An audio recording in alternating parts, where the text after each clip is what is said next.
Hello, welcome to another episode of Beats Banter Beyond with me, Dave, Jason. And we've got a very special guest in this week. We have Warren York from Warren York Hypnotherapy. How's it going? How are you? Thank you very much for Well, joining mate, us. thanks for joining us. No problem. So, I'm sure everyone that listens to the podcast knows about, 5 months ago, this fucking maniac decided to get hypnotized to go and watch Star Wars. So we thought, why not bring Warren on and have a yarn? And Well, exactly. Whenever I was in with you, I had a great chat with you before. Obviously, you hypnotized me, and some of the stuff you told me, I found very fascinating. And obviously, we talked about how the brain works and how obviously you get into it. And I thought it'd be really interesting to get to know you better, rather than here, I'll have a quick chat with you. Should you also make me forget Star Wars?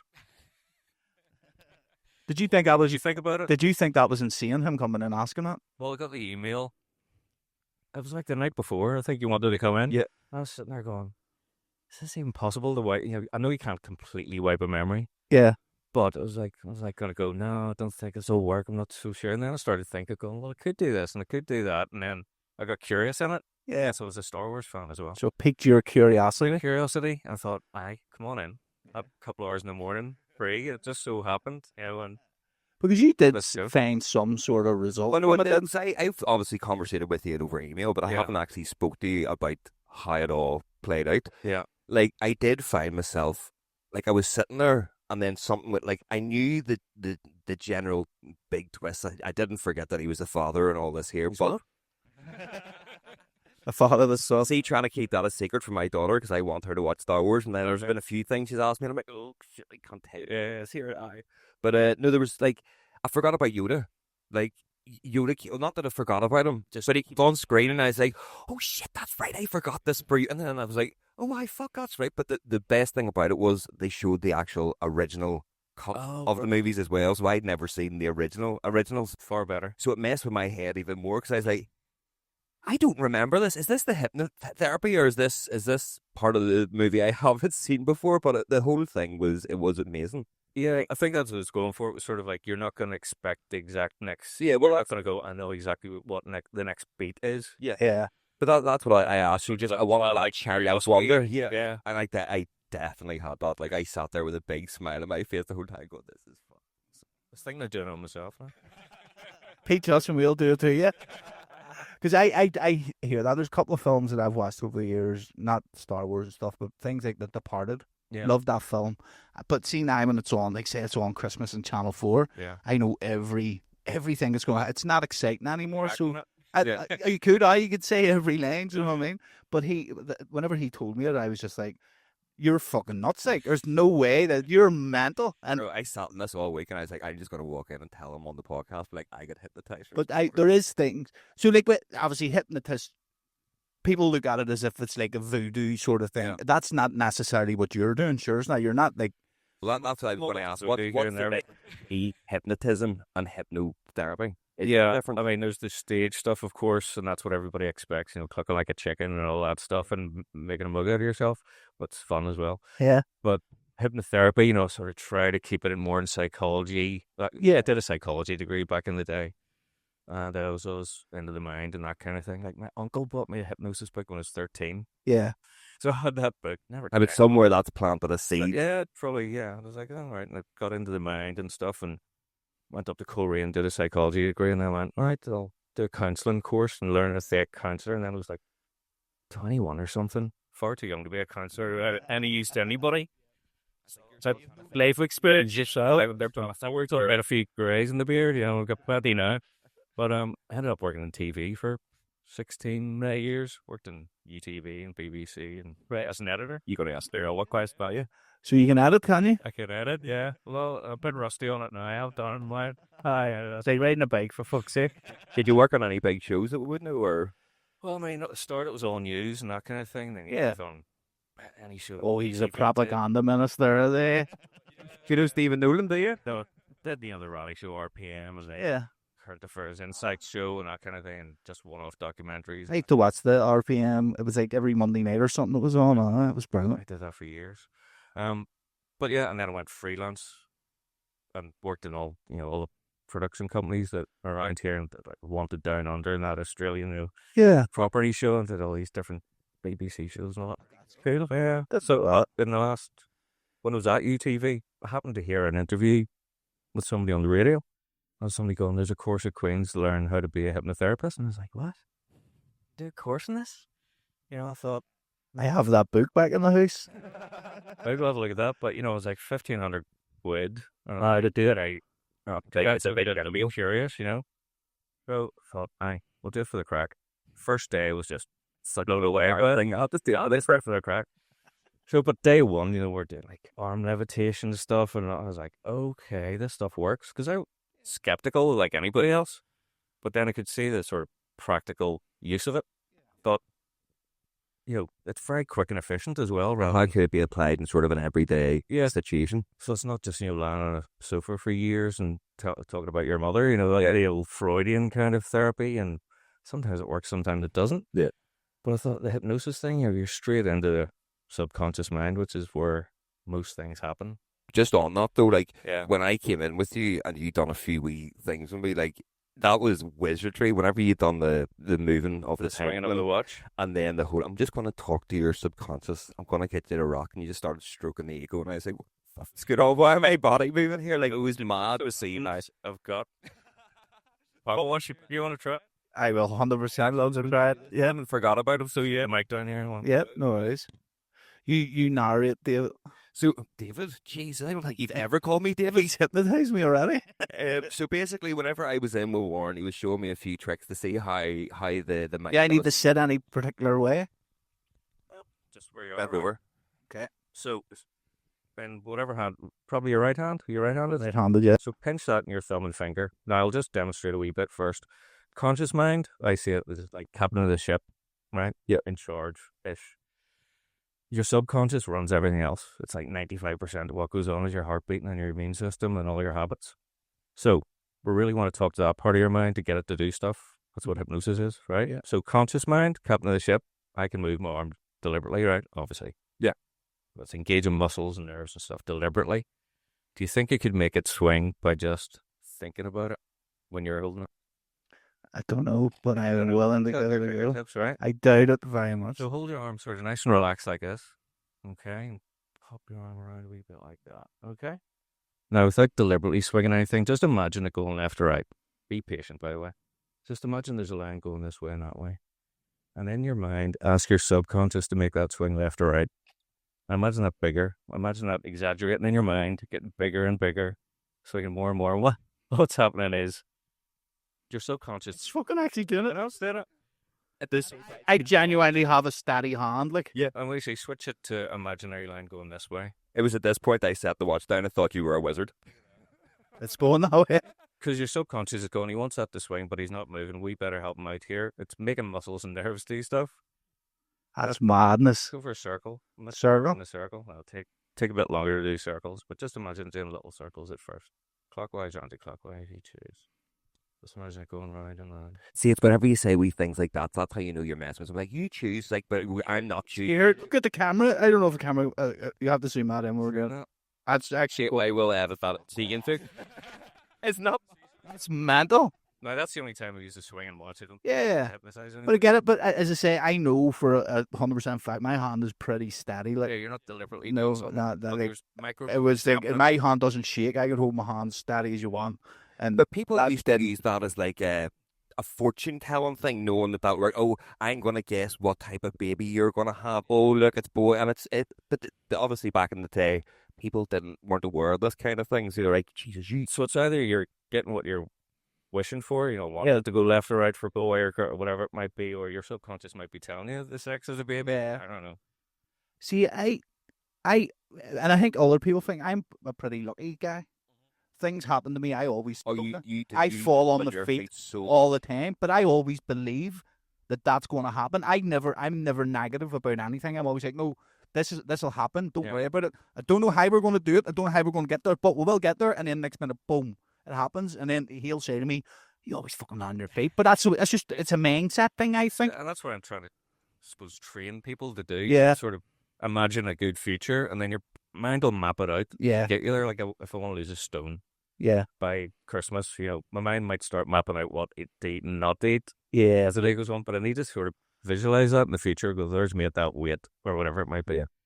And then we'll start going, well, I better not eat the donut today. Or I better what? That's it. One wee bit at a time. Yeah, one day. But, you know, No donut. We've always done for our music career. We've always said, oh yeah, we would love to be superstars. Yeah. But we know that's not going to happen next week. However, next week we could finish a tune and send that to a label. That is within our grasp. Once you've done that, you're like, okay, well then let's do the next thing that's going to get us to their process. It's building a wall. You're building a wall. Yeah. That's it. I even going back to. But see, going back, so whenever I talk to young lads, we come in here and we teach them how to make music, and we try and put this into them. Yeah. I was telling you this earlier, That's so wrong. Is- Bring lads in here to put stuff in.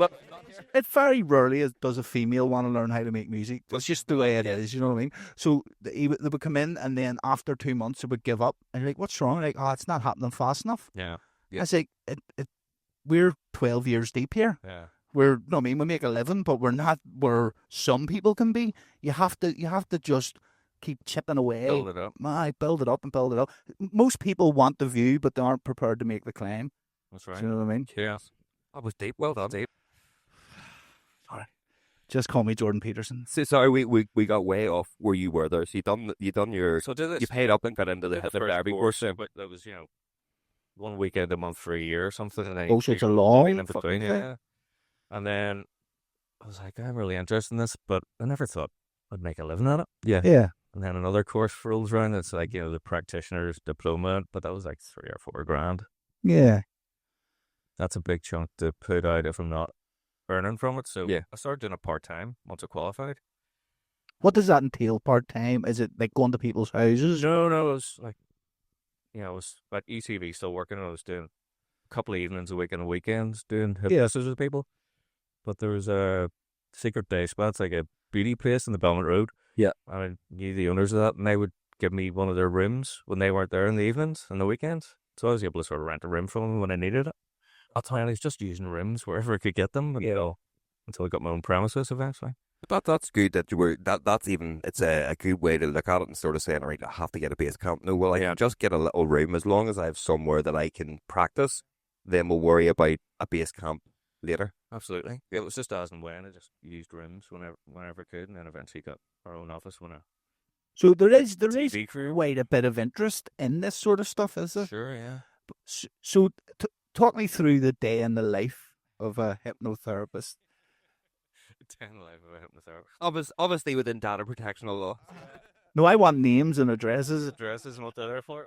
Well, you've got your sort of schedule for the day and sort of get a plan in mind of what I'm going to do with each client. Yeah. So sort of limit it to 4 or 5 a day because it does take it out of you. You're doing like an hour, maybe an hour and a half with somebody. Right. It can be pretty deep.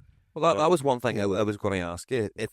Obviously you're getting a very, very personal insight into someone's life, like a lot more personal than probably a lot of people in their family or their friends. Yeah. Like, oh, And you get a very condensed version of their life in the session. like, do you find it? Like, I know sometimes when I finish my job, I go home and I'm like, fuck, that was a hard, melty day. But like, would you find it hard sometimes to separate yourself from the client and the real life outside of work because of the sort of some of the things you're dealing with? I got a lot better at it. Whereas I think I mentally pull a shutter down when I walk out the door. So like if I met the person on the street, later on I probably wouldn't even, I don't know, I've got some little capacity that I just, compartmentalize it. Yeah. So it's in the office just. You get home. You have a part of your brain that works in the office and a part. Yeah. See, I'm terrible with Tell that. me that you can do that though, because But there's like a real physical thing I'll do. Yeah. Say I'll go home for lunch. I wear a white shirt when I'm in work. It's like my uniform. I don't know. Yeah. But it gets me on the head. Is it not like a robe? No. Jedi robes. No, sort of stick the white shirt on like I'm hypnotherapist mode. Yeah. And I go in and Mr. Hypnotherapist. I go home for lunch and stick a t-shirt on. Because I'm spilling as well. But, it gets me into right and just relax. I like the character all And to go back, sort of put your Yeah. different head spaces, which That's a Useful great way to for us. look at it because I'm terrible at it. I'll be lying in bed at 3 o'clock in the morning and go, idea. yeah. And then I'll go, don't worry, I'll remember that in the morning. Yeah. And then next day, like, what was that fucking idea last day? And like, fucking dickhead. No pad by the way. But even at that, it's like sometimes I can't shut off. like that we talk about that a lot. It's like we both find it very difficult to relax. Like even if we went away on holiday, Laptops come with us. yeah, but 15 minutes, and you're like, right. Does anybody want anything in the shop? I don't want anything in the shop, but I just can't sit here because I need to be doing something to keep my mind ticking over or having a thought or When something. you're creative, there's no thought really. There isn't. No. It doesn't go away, mate. It really doesn't. Oh, I've got an idea for a thing. Oh, yeah. And then the next 6 months later, that thing's going boom. Right. But that's your subconscious coming up with things in the background and processing stuff. You know, and hypnosis is all about working with the subconscious and getting it to automate and do stuff that you prefer it to do. Because I hear a lot of talking about the subconscious mind. Yeah. And a lot of there's podcasts I'm listening to or not, and I never really understand what it means. I understand that it's the part of your mind that is not actually thinking. Yep. Really, isn't it? You can pretty much go, it's the conscious mind is us talking. Yeah. Like, the subconscious is doing everything else in your body. Like your autopilot. It's autopilot. My feedback self, you know, well, I didn't decide to do that. There's a part of me decided to scratch. So I was literally lifting my leg out there, but then until you just mentioned that there, I was going, Then you get conscious about it. You go, right. That's insane. Like blinking's another one of those things that you don't think about it, and then once somebody mentions you blinking, you feel, oh shit, I'm very I might blink conscious a lot. but you know, I'm glad that I don't have to make my heart beat. Yeah, the immune system or heal a cut. You know, it's like, Says you hold on a second, just there, make my heart and my lungs go here for a second. but I don't need to know how to. This is an inside podcast joke, but do you know I'm diabetic? I have heard. Can you hypnotize diabetes out of him? Like the just forgets that he had diabetes. How many episodes in total? About over 100 episodes. Everyone is sometime. Bring it up. But no, so is there a difference between? I think I don't know if I asked this earlier, but so the way you go into the bar in Benidorm, and they're getting people to go quack quack on stage. Yep. Is it a certain type of person that does that, or who is susceptible to that, or can most people be brought down that path?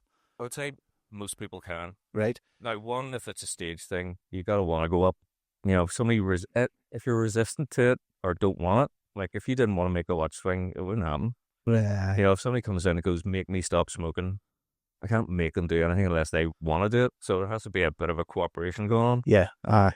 Some of the stage stuff from Benidorm and all, they're not genuine, maybe. Some of them are. Yeah. Because there's some of them I've seen are so ridiculous. How long? So ridiculous that there's no way. Right afterwards, just you do it, I say. But I did do a course in stage hypnosis. I don't do it. Yeah. No interest, but I was curious about the steps and the process of it and how it worked. So it is genuine. Yeah. But if you can get people doing that, what can you do that's useful? But even the way that you ladies, whenever I came in, like I walked in and you had R2D2 going about in the floor, and you showed me your wee Lego things, and you had your lightsaber, and like you got me on a level for my brain to trust you and be like, okay, this guy's into Star Wars too. You're at a safe spot here. You can just chat. And it is wee things like that that not get you on side, but just to bring your mind on board that this is all okay. Yeah. So what I'm gathering now is I always thought it was just like a random thing, but you have to be willing to sacrifice some part of your being, or you want to achieve something for it to work. What you're doing then is just giving you confidence to do it, basically. Yeah. And I do things like the swing and watch thing to go, see, it's not that woo-woo or medical, it looks like it. But you go, okay, I can influence my subconscious here with my eyes open without going into a deep trance or anything. Yeah. And trances or hypnosis, it's like a natural state we get into anyway. You know? Yeah. Probably in a zone when you're making music. You walked in both of your times. I was in the fucking... I think that's got more to do with deafness than anything. If you're driving a car, most of it's automatic. You don't have to think about it. That's subconscious. Yeah. Listening to the radio, talking to somebody, thinking about what's for dinner. That's a bit of a trance. You know, some people go for long drives. Like, I don't really remember how I drove here. You're not even thinking about driving. You're thinking about life when you're driving. So it's like a trance. Yeah. Watching sport, getting involved in a movie, and you're all emotionally engaged, even though you know it's fake. But that kind of state, you're more open to suggestions. That's why advertising works. Yeah. That's why they stick on TV and you go, oh, fancy KFC here. Go compare. Yeah, it's my head and that thing. But it does my head in. But now if I'm looking at insurance or something, like, go compare. I thought you would have been compare the meerkat because you're surging. Oh, I'm surging. Sorry. Can I never go wrong? Like both like real stage hypnosis or what you do. Could there ever be a time where the brain triggers differently than what you were hoping, and it's went a bit askew? hasn't for me really. People can get emotional because it can unlock some Okay. things sometimes. Drama. But, stage stuff. I've heard people needed sort of the next day they need to phone the hypnotist and go. Yeah, I still think there's a leprechaun running about here. Can you help us out? Mate, that's the acid you took. That's something to do with it. But But you're saying about can everybody be hypnotized? I think that's sort of like a mid range of most of us can. Yeah. With a bit of a process. Yeah. But in the stage thing, sort of narrow it down to the best people. They say 10% of people are highly hypnotizable. Yeah. And that's what you want on stage for a good show. Yeah. So they'll get the audience to do hand sticks and see who's. People aren't playing along, then they're not going to go up anyway. So they'll get the people that can't get their hands apart. Maybe they get 30 up on the stage. Then they'll do another thing, the suggestion test, and see who the best candidates are. Then they filter it down to the best people for the show. Like whenever you see Darren Brown doing shows on, he does things with the audience, like a group setting where certain people are affected by it. It's mad to think that you're just one person controlling so many. the power of suggestion, that's what he always say, isn't it? I ended up on stage with Darren Brown in the Opera House as the sort of Because you were willing to volunteer. tell him what I did for that. He asked me and I went down an editor. Yeah. Brilliant. What was that like? Did he get you the way you... It was more of a magic trick, or a prediction. I think it was like, you'll pick this envelope and you'll be sitting in that chair. Yeah. So it was, kind of thing. Because do you ever remember the one he done where it was like zombie apocalypse? Yeah. Like, It was amazing. but again, that... It's using hypnosis as well. Yeah, it's that, but it's also... It was so realistic. There's no way anyone would have come out of that and went, "Oh, this isn't real." Do you know what I mean? Like, they were in a wee bunker. You were fully absorbed in this world. Yeah. But to watch that was insane. Like, the power of suggestion, that's what he always says. It is incredible. Like, See, I always think some of his shows like that, they're a certain, being on TV, there's certain elements to it. Could be set up when it's a stage show like the Opera House, and he just has an audience at his disposal. And he's like, right, I'm going to tell you something. Yeah. Oh, here's the thing. You're like, right, I'm going to make half of you sit down. You're like, okay. But he throws out a frisbee and it randomly lands. Yeah, somebody's feet, but it landed on my wife's feet. She was like, "I'll not go up." So I went, "I'll go down," and was being out for her. It was like you use your hypnotist mind trick to get it to float over here. You. I was like, the watch. Oh, that's cool. So how long have you had your own premises for then doing it? Been kind of just over 10 years full time, so 15 years altogether. I think I've been doing it now. That's insane. So that's a long time. So Yeah, but it was at a point when I was earning a good living in the TV yeah, stuff, and then I bet see things like that. it's in that day job, and It's sort of boring and monotonous, and it's like the same shit every day. 16 years in one place was Yeah. long enough. Like, it's stressful at times as well. No. That's it. It's not for especially whenever you're just going over the same routine. You'd say that about making music. We've been in it together for 12 years. Same monotonous looking But we would do it in separate times. This is the thing. There's no set. It's when you feel it. Yeah. You go, you know what I mean? There's sometimes I'll sit in there for a week and I'll come out here, and then the next minute I'm out here 12 hours a day for 2 months. Yeah. Do you know what I mean? It's like when you feel it, you go. The zone. Yep. The zone, the subconscious to say it's the same to go. It's amazing. All trance states, zones, all that stuff. But, Yeah. I read on your website as well that you offer hypnotherapy through Zoom. Yeah. How does that work? Because I always would have thought if you were doing Yeah. hypnotism or anything, you need to be with the person. I mean, it is better in person, I think, but, if you see it as more a communication device, hypnosis, you want to just communicate with another part of you rather than your conscious mind. So it's like, as long as the person isn't getting disturbed too much by a postman or a dog. Their cat's pawing away at the keys. I had one client and they're sort of, in a nice relaxed trance, right? And we're doing the thing, and then suddenly I see the cat coming in. I starts crawling up their shoulder and over their head, and I go on. Like, oh, this is amazing. I feel like these pucks are by head. Yes. I pretend there's no cats. So it does work on Zoom. I do it worldwide. I had somebody in Zanzibar recently. I had somebody in New York recently. So I do it all over the world on Zoom, which it's amazing. You can Again, open up the world. you can open up the world, and if people are open, they're obviously searching it out. They're interested, they want this. Yeah. So that, as you say, also helps them with the process of going through it.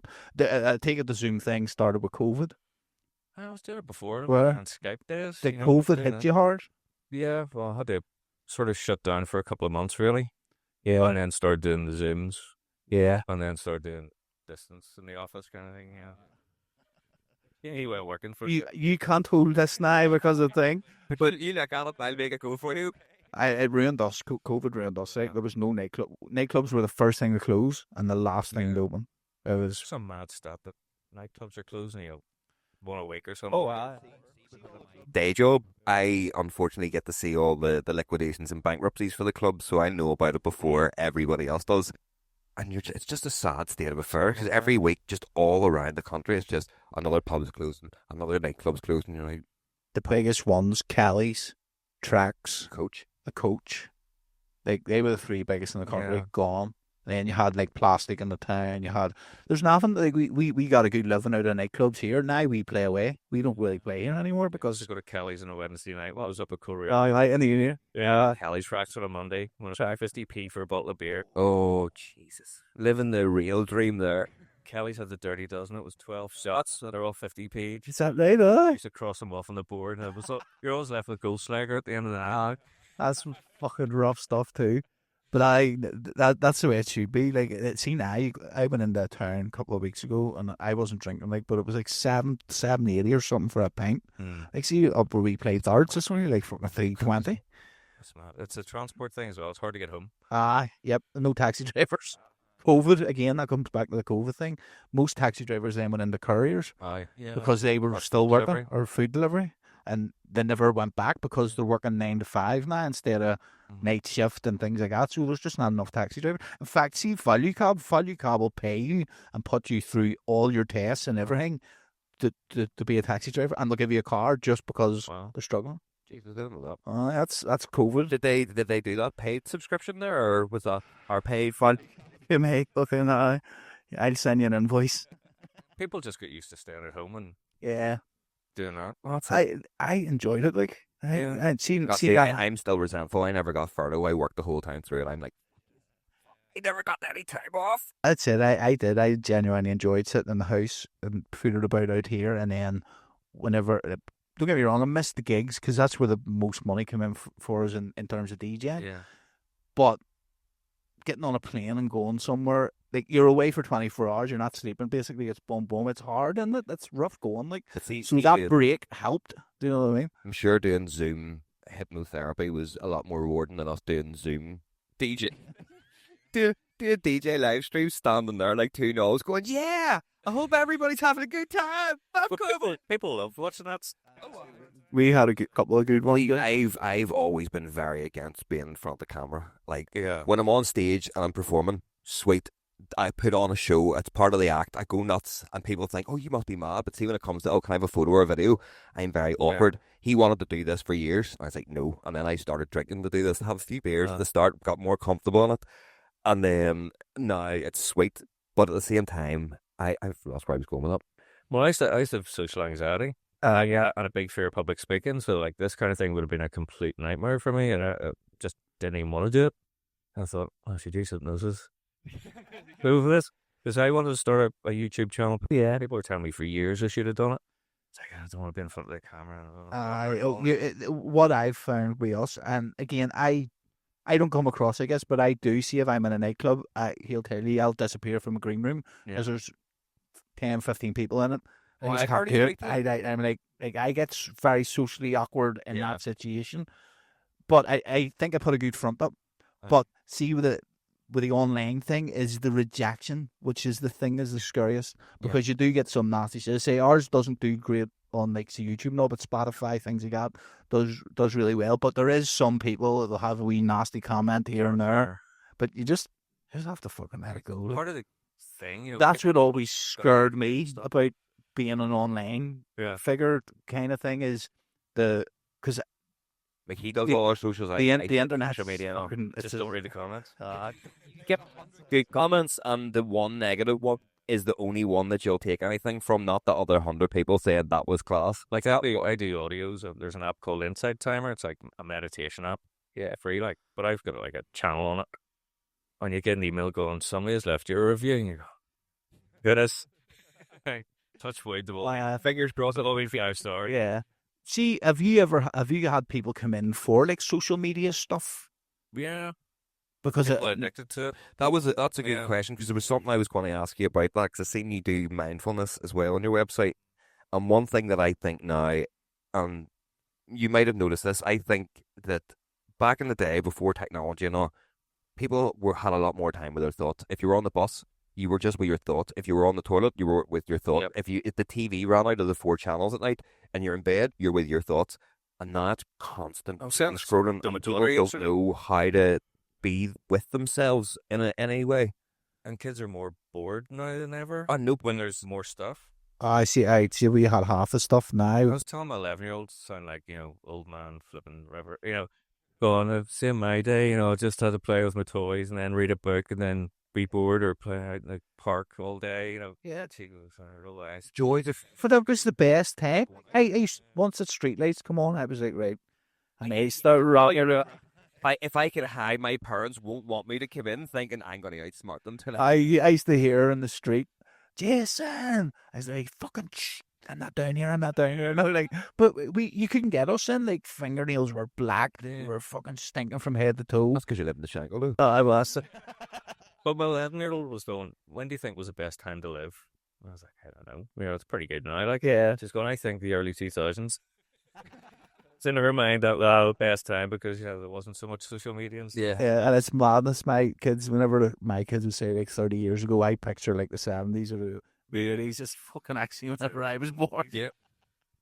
But though it's social media. I've noticed that with my wee ones, like they're so tech savvy.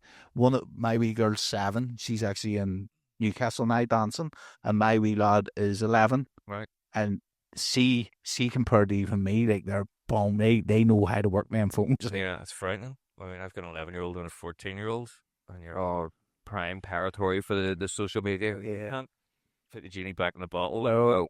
And you have to let them too. Friends have it as well. Then you're the bad parent. If I hate you, you won't let me. I just limit it. So I limit it as much as possible, and that's the only way you can do. That's all you can do. But if they like, whenever my wee lad just went the first year there, if he had went in the first year without having an iPad first, he would have been the odd one out. Yeah. Now maybe like you could. There is an argument where you could say in later years it'll benefit him, but then he's the odd one out in school, so then that could lead to bullying. That could lead. But see in that vein as well with kids, I think now in all technology. See, when 'cause me and Nicole are very adamant, Santa doesn't bring expensive gifts because it's not fair on other kids. But also, why should Santa get the credit for mommy and daddy working hard for a big computer? But then you have parents being like, "Oh, PS5 and mobile phone from Santa," and then other kids are like, I got a book because mommy and daddy can't afford that kind of thing. Rough. And it's technology for kids. Like even bullying and stuff now. Like if we all got bullied in school, you were made fun of for a week, and then someone else was a dick, and then it was their turn. Yeah. And now if you do something stupid, millions of people see it. Yeah. Then you're affected. Maybe when you start getting over it, it'll pop up in someone's time. Oh, do you remember when this dick done this thing? Yeah, it comes flooding. Every year on the year.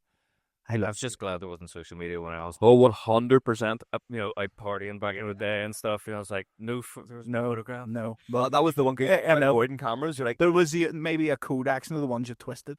Maybe someone brought one in with them. I know that there's one photograph of me from my party days, just one that I'm ashamed of, and it's in someone's photo album because it was made for their partner for our party days, and I dread to think where it is. It's nothing bad, it's just me and another fella sitting there, but we have had a very good night, shall we say, and we look like we've had a very good night. It's just, I don't want no one to see that photograph ever. Dave's sitting there and his jaw's away that shop. And my eyes are looking for it. But sorry, back to the question then. Would you get a lot of people coming in for any sort of social media or technology kind of related issues? Yeah, if I had social media addiction, if I, even back in the day, Candy Crush addiction, I had that kind of thing. In fact, it was... Are they hard to get to train people to forget about, considering it's so prevalent? Yeah, because it's not. It is hitting your dopamine, but it's not a physical addiction the way alcoholism is and things like that. Do you know what I mean? You can get addicted to dopamine hits. Well, Likes on social media or little mini dopamine hits. I noticed that, yeah. You don't really notice, but there's part of your brain getting rewarded all the time, and it's hard to get people away from that. But as you proved, it's good stoking the subconscious ego. Again, you just said nice things to me, and I started rocking back and forth uncontrollably. I was like, okay. But if you're getting somebody in, like, this is going to be a good idea what we're at here. It's usually if somebody wants off drink, drugs, chocolate, social media, picking their nose, pulling their hair out, whatever it might be. It's like you need to put it like it's going to be awesome when that change has happened. Yeah. And if you don't create that sort of emotion of this will be brilliant when you're this weight or you're off the fags or whatever it might be, they're not going to get into it. You have to sort of. I that's this good way of living. It's like trying to make your negative positive, almost so that you're rewarding that dopamine for saying, "Well done, you for quitting that," as opposed to because people are going, "I'm going to lose a lot by giving up the thing." Yeah. But you sort of go, "Are you really? And what about all the benefits?" So like a mental I just come off. yourself in the future. I come off opiates, sir. Uh-huh. Now it wasn't heroin or anything. because he's diabetic. It wasn't even. It's not even because it was diabetic. He's completely wrong. I had a condition called chronic pancreatitis when I was 16, and they put me on OxyContin, and I took them until this year. And it was last year. Do you ever remember they put out that film Dope Sick? Yeah. So I watched it, and I went, "Oh, I didn't realize Did that." you go? So I literally just went boom, and Yeah. fucking. It was hard enough. It just felt like I had the cold for a couple of weeks. Yeah. It wasn't like the physical withdrawals were a wee bit rough, but it felt like man flu. I see the really you talking to me, and you're like, "Oh, Mike." I'm 34 now, and I started taking when I was 16. So 18 years. Hillbilly heroin. Mm.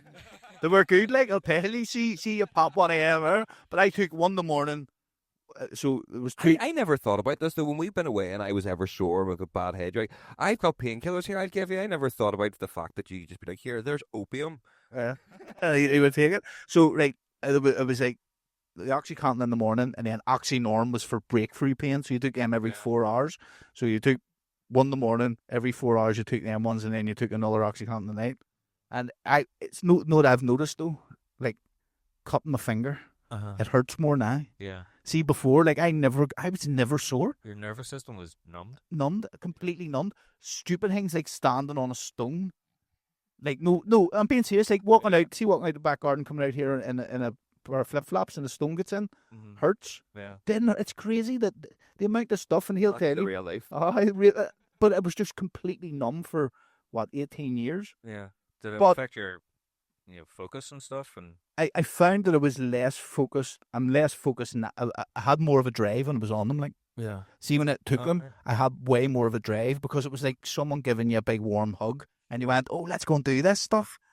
And then when I come off them, it took me a wee while to start building up again. Yeah. They're good. Like, now don't get me wrong. I was never like Of course they are. high as a kite because I was on quite a small low dose, but I was on such a low dose for so long, it was still a thing. And the thing that scared me was coming off him because of all the bad stories you hear, but I didn't find it that hard. Like, it was, he'll tell you the whole way through. I was like, 1 day in, 2 days in, 3 days in. I'm actually starting to feel all right now. But it's like something clicked in your head when you saw that. So it shows. Yeah. Okay. I want to see my kids grow up. Yeah. That's what it was. Emotional thing. Yeah. How, kids were an attraction to getting that result. Yep. So And that's, see what you're saying. At the end, I was like 2 weeks. It'll be over in 2 weeks. Yeah. If we could just get the 2 weeks. And I was like, every day, right, there's another day down. Yeah. It's another day down. And that's what you're saying is in 2 weeks it'll be great. it'll be great. So it's worth Yeah. this bit. And that's when you saying that there just brought it right back. This wasn't that long ago. Shit, I didn't realize I did. But that's how it works. So then if you start applying that to everything in your life, Yeah. the world's your oyster. Like it's like it was my birthday the other day, and I said I'm gonna be Happy birthday. thank you, a specific weight on my birthday. Just Yeah. 2 months ago, I decided. So then I changed my choices and stuff, and it hit the day before wasn't the weight on my birthday on Wednesday. There, bang on the weight, just because That's a note then. I'm gonna make changes. I'm gonna Yeah. get there for them. That's class. I'm trying to keep it off now. That's it. And I hope you don't mind me saying this because there was something you told me when we sat down, and I found it very interesting. You told me that you'd hypnotized yourself or had done some tricks on yourself because you had back pain, Yeah. and you tricked yourself out of having back pain just by literally having a word with yourself. Well, it's kind of self-hypnosis is having a word with yourself. Yeah. Anyway, it's That is what I done with the opiates, basically. I went, right, I'm going to get off. Like, that is having a word with yourself. You would class it as that. sending a message in. Yeah. And that's self-hypnosis or self-talk or affirmations or manifestation, whatever. It's similar things. You're just going, here's what's happening, guys. Almost like to my inner team, you know, and going, I want to, so pain, so back pain because I got disc damage, right? And that's the way it is. But my body was going, there's something wrong there. There's something wrong there. Constantly reminded me that I'm spasming and nerves are doing things up my spine and agony for ages. And once I went and got MRIs and tested and all this stuff, I knew what it was and disc damage, I can't do much about it. But the consultant said, your body's overprotecting the damaged area, causing spasms. So I went, I can do some of that. So I went, here, thanks for protecting, talking to my own brain here. Thanks for protecting, but you're overprotecting, causing these spasms. Can you knock it off? Yeah, basically the spasm stopped. The pain. It's amazing. Touch wood. Hasn't come back anymore. So I've worked with pain. Yeah. With other people too, obviously. And But it's one of those things that people mind over matter. But like that genuinely is. You just said, "Come on, now you're being a bit of a dick here," and your body's like, "Okay, sorry, boss." That's what they said no thanks. to me whenever I was going through the pancreatitis. Was like they drained all the cysts and stuff, and they were like, "Right, you should start to feel relief," but it never went away. Right. And I was like, "I'm still feeling pain," and what they were calling it in the hospital was phantom pain. Because there was maybe physical reason for there was maybe 10 years that pain was there. Yeah. After they were going, it's just phantom pain. You'll probably never get shot of it, and obviously I have now. But that I remember going phantom pain. But he's saying I'm lying, and they're like, no, it's a genuine thing. It's just you lose limbs and stuff to feel like they've still got their arm or their leg or whatever. I again back to how we do talk about this. That's another reason why we wanted you on. We talk a lot about how just mad the mind is, and like the fact that your brain is telling you to scratch something that's not there, but you can feel it. Like that must be a really. How do we run up to the fact that say the foot's gone? Yeah. So it's still running running like that, and sometimes it's a wee bit behind. Like how have an itch in midair? It's nuts because then it's. Is your inside your body or the outside of your body? Actually there. Yeah. It's created in the air. What? Right, so what? When I've got an itch, I don't actually have an itch there. It's a signal. My brain's just saying... there's a signal, but it's mostly created in the brain. Fuck, that's mad. So, brain's a powerful tool, isn't it? What? Like, we're going to go into woo-woo land here. The way people say, you only use, like, 10% of your brain and the rest of it isn't unlocked yet. And then if you smoke DMT or whatever the fuck you do, this will unlock this and all blah blah. How much truth is there to that? I think the 10% thing isn't quite true. At one time it's used in different areas and but I think there are areas it's like the appendix. You don't use your appendix, so it's obsolete. So it maybe is part of your brain you don't need. I think. Because of just the way we've evolved. See, I listened to a podcast recently. I can't remember who the scientist was, but he said that this 10% thing with your brain came about in the 20s when we only did think 10% was used. But we've come scanning then. Yeah, we've come a long way now. We understand how the brain works, but because mainstream scientists have taken this guy's quote, it's just fed to people. But obviously, because we can recreate the brain now in an AI computer sort of way. It's just this sort of old wives' tale. It's like we do use a lot more of our brain than what you think. As you say, it's all at different stages, but it's not. We have this untapped potential 90% that can take us. But I think there's probably untapped. Talking about it's states of consciousness. Yeah. Even if it's meditation, that's tapping into something else or hypnosis, trance, whatever. Yeah. You talk about DMT. Well, I love it. I smoke DMT all the time.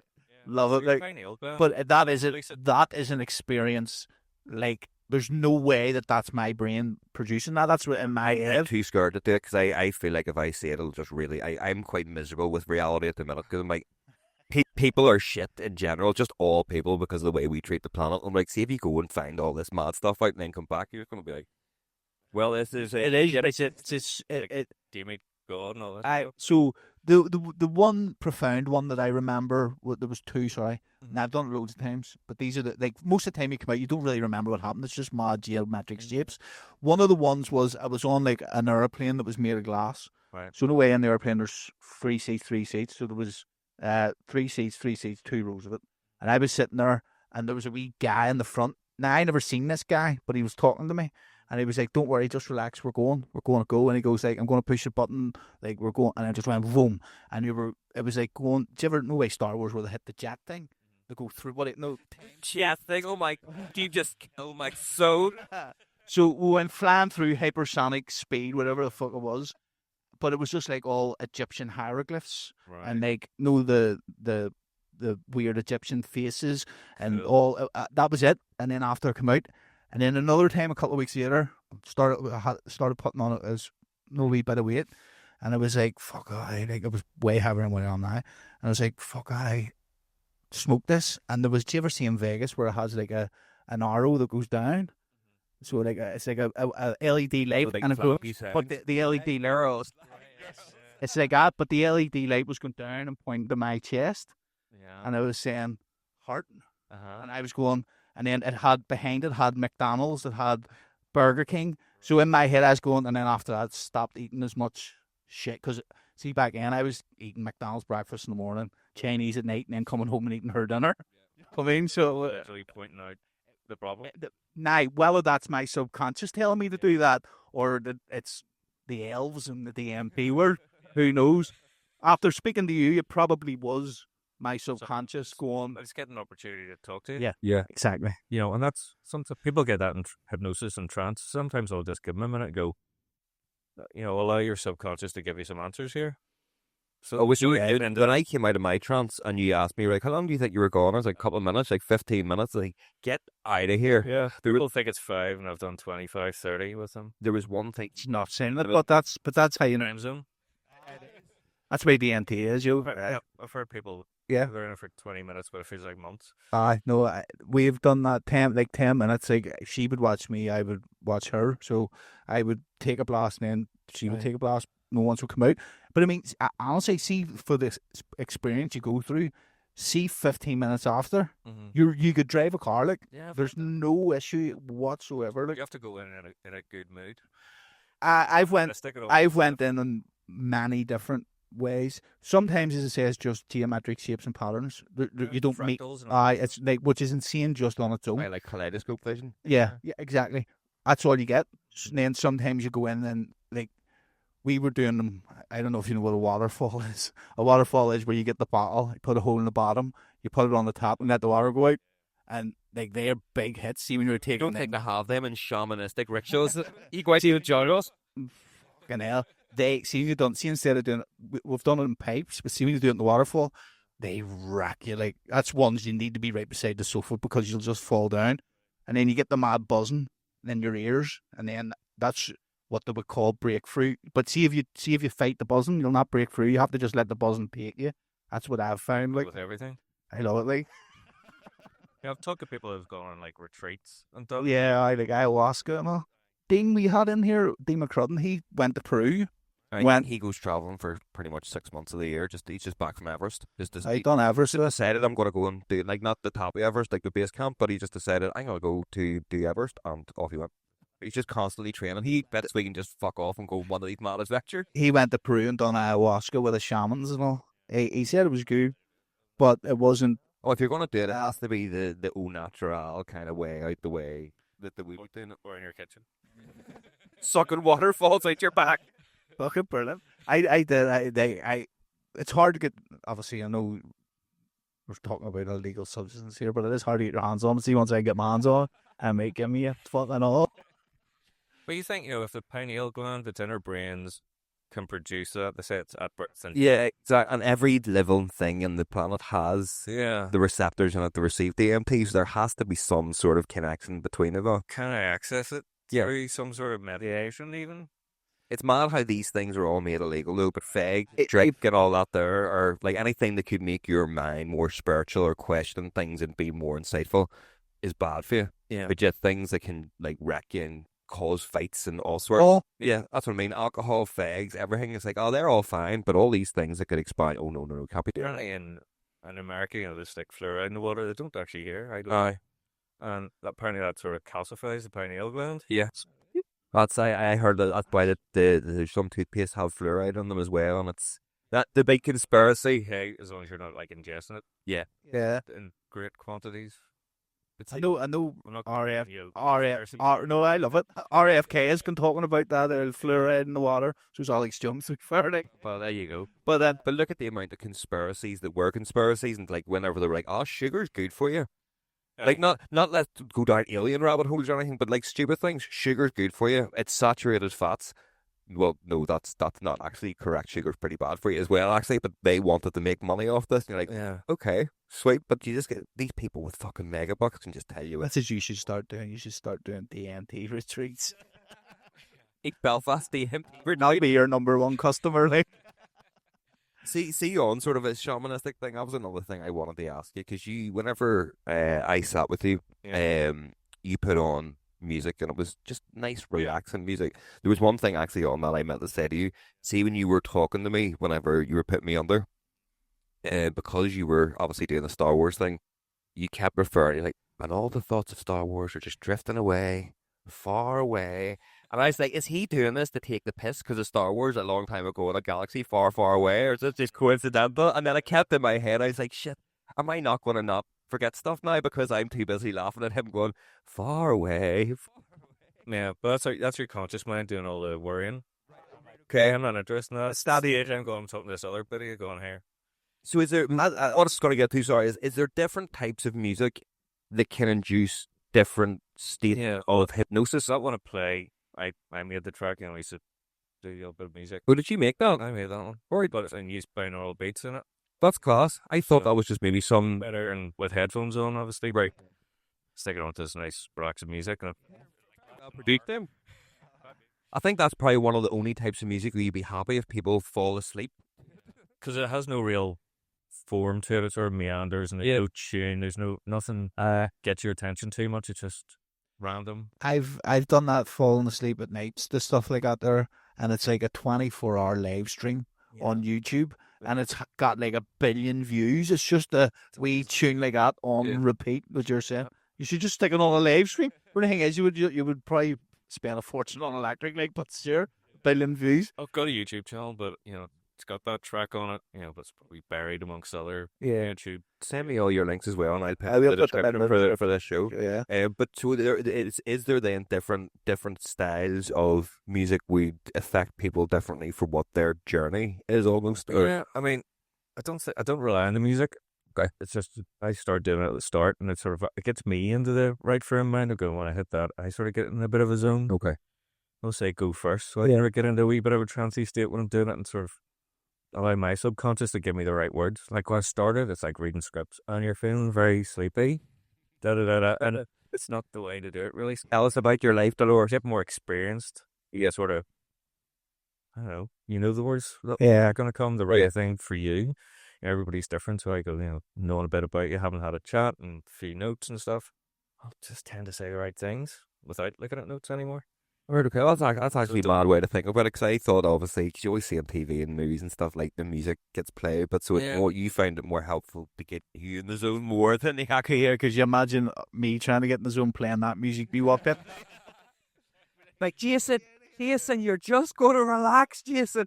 So, it's not essential, but the more like in the binaural beats and frequencies and stuff, you go, Yeah. okay, it does change your brain wave. We went through the God frequency on here one day trying to work it out.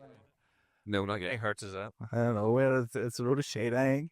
But it is, we always talk about, like, music. There is something that's primeval about music within our DNA. Like, movies, when you're watching a movie, you turn it off, the movie's gone. When you close the book's over. But whenever you turn the radio off, that song's in your head all day. Yeah. Like, music can make you sad, it can make you happy, angry, excited. It goes back to, like, Nostalgia is one of the biggest drugs on the planet. I've been going through it recently with the old Climax is a big hardstyle event, and it was like at its peak whenever I was like 16, and I've been going through all this 2006 to 2010 say tunes. Yeah. It brings me back to conversations I've had, the moments I've been, what city I was in. It's insane. Yeah. And that's just like I in my head I keep going, I don't make him like that anymore. But see if I let my wee brother, who's a massive hardstyle fan, hear it, he thinks they're shit. Right, because They're not as big and they're not as full and they're not as well produced. But to me, they sound Because perfect. it links to your emotions at the time. Exactly. Nostalgia, And if you go back to like Neanderthals and all, like if there's something about frequencies or as you say, something resonates with the human psyche when you Meditation, like say, start doing yoga there, like a big hippie. But you know, when you do the and I go, it's all about, you know, you feel about work doing it. Then looking into it, you go, well, okay, that's sending frequencies through your body. Your vagus nerve is here. Yeah. When you hum or do an it vibrates, goes through your like it's vagus not nerve. everyone it's like you're trying to find the right frequency so it activates what the purpose is for it. Hum in your vagus nerve calms fight or flight, for instance, and that relays around all your organs and your nervous system, goes up to your amygdala in your brain, and so like doing a bit of a hum don't realize how thing your body. Yeah. let's go back to Native Americans. Yep. Like, now, we're just assuming because of TV shows that they hummed around a fire, but it does seem to be that all those ancient cultures done stuff like that. Playing drums. Did they know something we They're didn't? getting people into trances. Yeah. You know, trance music. You know, a lot of a repetitive beat that gets you in a zone. It's, you know, hypnosis. You know, the term hypnosis comes from sleep hypnosis. Yeah. Okay. You know, but they wanted to change it back in the day, but I caught on this. But it's more about, you know, focusing your attention more than anything, rather than being in a sleep. Yeah. So if you can focus on attention, that's why they did the pocket watch. You know, look at the watch, and you're focused on it. You know, in the office, I'll get people to move their hands and stuff, or focus on one thing. So what I've taken out of all this is, like, it's not necessarily. So it's definitely not woo-woo. It's not where, yes, right, you're on a stage and I'm going to make you pretend to be a chicken. It's using the tools that our ancestors have most likely used and trying to make it be more positive, really. We can, yeah. Talking past the main mind and getting to that wee back bit. Who was the guy who used to hypnotize people and you just walk up and go, sleep and click at them? Because I always thought that enough. I was over it. Look into my eyes, not around it. Was actually a guy who used to go up where you would have just touched your head like that, or he would have just clicked and you fell asleep. And I was like, that. You can't just do it out of the blue. Yeah, you can't just walk up and fucking flick someone on the head and they're just like, yeah. That's Mike Tyson he's on about. Yeah. But, you know, it's more, you know, in the therapy room, you know, it's more of a process. You know, stick your feet up and close your eyes and imagine relaxing parts of the body, and then imagine walking down a few steps and going down a nice pace, and then once they're sort of, you know, away from normal consciousness, let's say, they're sort of in a wee happy zone and their mind's just more open. You know, sort of the bouncer in the door of the mind, which we need. They call it the critical faculty of the conscious mind. It's sort of there to make sure you're not just absorbing everything. You don't want that. So it's like, you know, we're in a safe space and everything's here to help you get wherever you want to be. Because whenever you were doing it again with me, because that's all I could obviously relate this to, I remember you were very kind in what you were saying. It was like you were having a conversation with someone else, but you were talking to me. I was like, look, I'm not here to do anything bad. I just want you to put those memories in a wee box and stick them over here, and then see in a couple of hours, then you can just let that information flow back, and that's okay. Don't be worried. But it was all very calming and reassuring. It wasn't just like you're going to do this and this is what's happening. It was just, it was very, very relaxing and very easy. As a hypnosis, you know, that sort of, and you will do this and you'll do that. Very direct and authoritarian, you know, but I'm more of a... You're more of a Winston Churchill, not a Stalin. But it's like, it's kind of like teamwork. We're working on this together. Yeah. Rather than me being this, you know, all-powerful... Well, that is eye-opening, though, because in my head, I always had it, as I say, you're the first hypnotist I've met. Mm-hmm. And from the moment you come in, lovely guy. But in my head, I was always going, I was picturing the stage ones and this and that. But the more you're saying that there, the more I get it. It's just really about being positive, like positivity. Getting people into more useful minds. You know, they're sort of stuck doing habitual things. It's nobody's fault. You can get into bad habits really easily too, can't you? It'd be better if we made a wee change here to get you where you want to be. Well, it's lowering anxiety or changing a habit, or, you know, it's most of the things I work with are anxiety. Yeah. Can I ask you one more thing before we wrap up? As you want. Have you ever used your powers for evil? Like, whenever you're out and about, can you maybe like be, here mate, no, that's actually a $5, not 20 quid for that there, or got a free pay. Oh mate, I've already made ECP like that. I see the brass neck I used to have when I was younger. And my missus was the opposite. She would, like, I would have done that. I'd have handed them a tenner and said, no, it was 20 quid I give you. Like, just to be a dick. But I used to go into McDonald's and go, here, I was here last week and you messed up my order and you told me to put my name in the book, and they go to a book and it wasn't in the book, and I go, that's not my problem, that's your problem. and they would have give you a free McDonald's. See, now, mate, I can't do any of it. I've sort of like. Did you not But put it all in top? no, it's not. It's a new. I also knew it was wrong what I was doing, but I always used to see. She was always dead timid, my missus, and dead. I've been with her since I was 16. I can't imagine. And she was always dead timid, and I was like, "Stand up for yourself." See now, she eats and shakes me. She'll get every deal on the planet. She'll get any. That's like and, my wife. and I'm just sitting at the back going, "Fuck! I've created a monster here."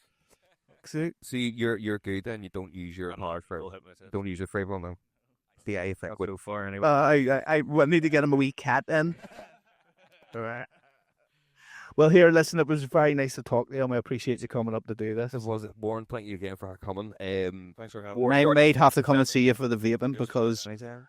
it's a real problem. You send me your links. I'll stick them all down in the description of the show. And yeah, guys, check out. If anyone would like to go, and our American listeners, who there seems to be quite a lot of, if you want to do it on Zoom, well, we'll put the links in and you can give them a shout and go and get hypnotized. Just put the cat away. Yep. Thanks very much, mate. Appreciate this word. All right. Very much, buddy. Right. Thanks, everyone. We'll catch you again next week. Yes. Peace.